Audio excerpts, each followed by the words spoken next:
اوس قبر دا څنګه ځای دی او دې کې سوي دې کې هغه څیزونه وي عزیزانو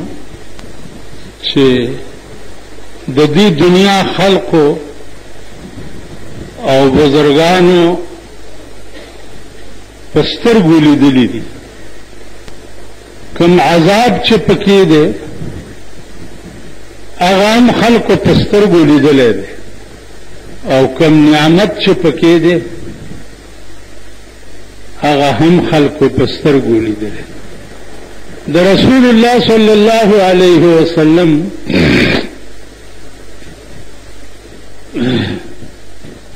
عادت مبارک داو چې د شپې بچا خوب ولیدو نو سحر به صحابه نه تپوس وکړو چې تاسو کې بیګا چا خوب لیدلی دی چې د تعبیر درک نو کچا به خوب لیدلی نو سردار کونین ته به وویلې ای به تعبیر ورته یو ورځې رسول الله صلی الله علیه وسلم فرمایل چې تاسو بیګا چا خوب لیدلی دی صحابه ټول غلی شو چې نه صاحب یو غوږ کېدی بیګا ما یو خوب لیدلی دی او په خوبونو کې دا یاد لرئ لوی امام چې نو هغه علامه ابن سیرین علامه ابن سیرین په تعبیر رؤیا کې ډېر لوی امام د شام د بادشاه ښځه وه خوب دا ولیدو چې دا ټوله دنیا ما سره بدفعلي کوي سحر چې راپاسېده ډېره خفه وه چې دا خو ډېر خراب خوب لا علامه ابن سیرین رحمت الله علیه وی چې حضرت ما بیګا خوب لیدلی دی خو داسې خوب دی چې زه یې ویلی نه شم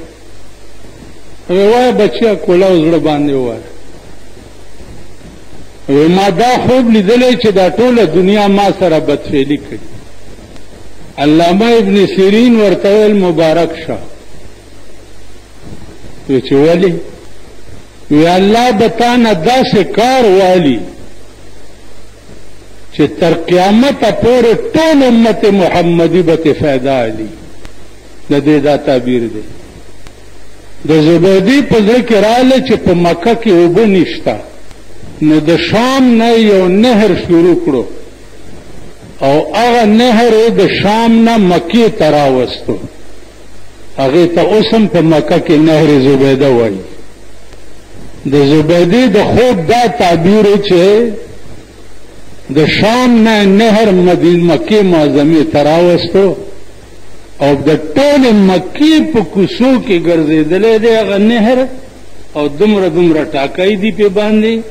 او ماشکیان ته اوبه راوباسي او کورونو ته هغه اوبه یو 40 ورځې ما هم څکلي دي او په سن 82 کې مې 15 ورځې بیا څکلي نو ښه خوب چې دی هغه ښه وي او ښه نه چې نو نه وي بیا د پیغمبر خوب چې دی هغه عام خوبونو په شان نه وي هغه وحی وي د الله د طرف نه هغه وحی وي د هر چا خوب دروغ او رښتیا کېدی شي لیکن د پیغمبر خوب چې دی هغه دروغ نشي کېدی هغه وحی من الله وي رسول الله صلی الله علیه وسلم صحابه ته فرمایل چې بیګا ما خوب لیدلی دی یو 2 کسه راشي ما د لاسونو نه ونیسي او روان مې کړي په یو سړي باندې ور وستمه سګورم چې یو سړی پروت دی او یو ورته ولاړ دی. داغه ولاړ په لاس کې یو غټ کاڼی دی، د دې پروت دی سر ته راوبغئ، دا سر ریزه ریزه شي، بیا کاڼی راوچت کی، چې بیا کاڼی راوچت کی نو اثر ورته بیا جوړ شوی، بیا یې پیولی، بیا سر ریزه ریزه شي،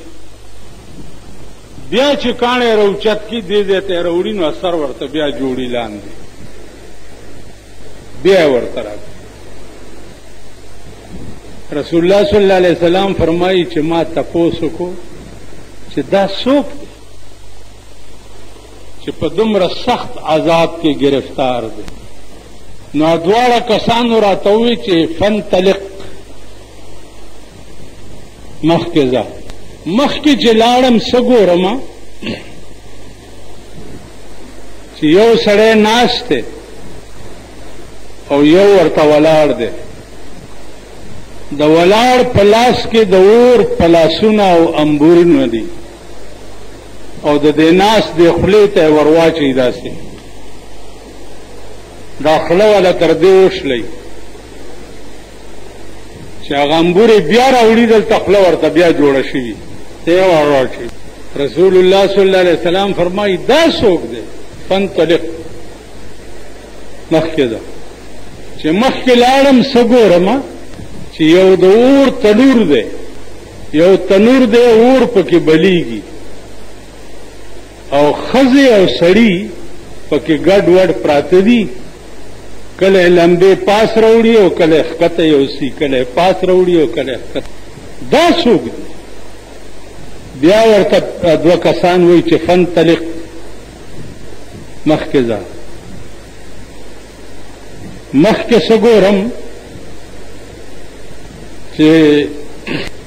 دعاګانو کې مسر نشته. مخکې څه ګورم چې یو ډېر ښکلی باغ دی او یو سپینګیری سړی پکې ناست دی او ماشومان ورته مخې ته لوبې کوي. رسول الله صلی الله علیه وسلم فرمایي چې ما دا دواړه کسان د لاس نه ونیو چې دا تاسو څوک یئ او دا دومره واقعات چې تاسو ما ته وښوده دا څه دي؟ یو راته وایي چې یا رسول الله انا جبریل، زه جبرائیل علیه السلام یم. دویم راته وایي چې یا رسول الله انا میکائیل، زه میکائیل علیه السلام یم. خو دا تاسو چې ما ته څه وښوده دا سر چې په کاڼي ماتېده او جوړېده دا څوک و؟ ورته وی یا رسول الله دا کوم سر چې په کاڼي ماتېده او جوړېده دا هغه سر دی چې د قرآن لوستی و او قرآن په دې سر کې پروت و او عمل یې پې نه کولو. کوم قرآن لوستونکی چې قرآن ووایي دنیا کې او عمل پې نه کوي نو د مرګ نه وروسته به په قبر کې د هغه دا حالي تر قیامته پورې سر به هم جوړېږي او بیا به ورته کاڼی راخطا کېږي، سر به جوړېږي او بیا به ورته کاڼی را. الله دې امان راکړي زمونږ ټولو به دا حال. چا چې صرف د قرآن الفاظ لوستي دي د هغې به هم دا حال دي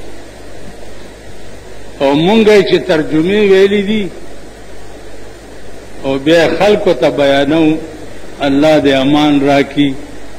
زمونږ به هم دا حال. دې ملک ته او دې دنیا ته وګورئ، 99% دنیا چې د هغه قرآن لوستی دی 99% او عمل یې څه دی؟ کوي څه؟ تاسو ګورئ په جواره صرفه نه کوي، په زنا صرفه نه کوي، په هلکبازۍ صرفه نه کوي، په غلا او په ډاکه صرفه نه کوي، په رشوت صرفه نه کوي، بل تا کوه کنستو باندې صرفه نه کوي